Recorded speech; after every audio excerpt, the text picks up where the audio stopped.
माजी मंत्री प्राजक्त तनपुरे यांनी मनाचा मोठेपणा दाखवून या निवडणुकीतून माघार घेतली. त्यांचे मी मनापासून आभार व्यक्त करतो.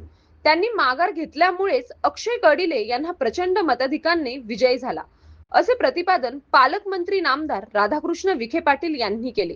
राहुरीनगर पाथर्डी मतदारसंघातील पोट निवडणुकीसाठी मतदान प्रक्रिया पूर्ण होऊन दिनांक 4 मे 2026 रोजी निकाल जाहीर करण्यात आला.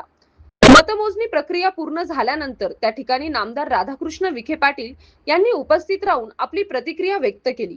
यावेळी अक्षय कडिले म्हणाले की हा माझा विजय नसून सर्वसामान्य जनतेचा विजय आहे.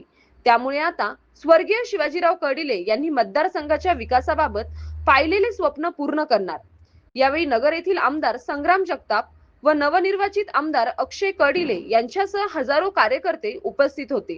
या निवडणुकीत भाजपाचे अक्षय कडिले यांना एकूण 1,40,093, शरद पवार गटाचे गोविंद मोकाटे यांना 27,506, वंचित बहुजन आघाडीचे संतोष चोळके यांना 5,690, तसेच अपक्ष उमेदवार रावसाहेब खेवरे यांना 7,299, महेश हापसे यांना 2,051, सूर्यभान लांबे यांना 1,368, ॲडव्होकेट अथर्व म्हसे 1,148, तर नोटाला 1,632 मते मिळाली.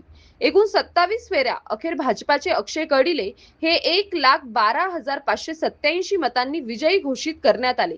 सतीश फुलसौंदरसह राजेंद्र म्हसे, MS न्यूज 15 राहुरी. अशाच नवनवीन बातम्या पाहण्यासाठी चॅनलला सबस्क्राईब करा.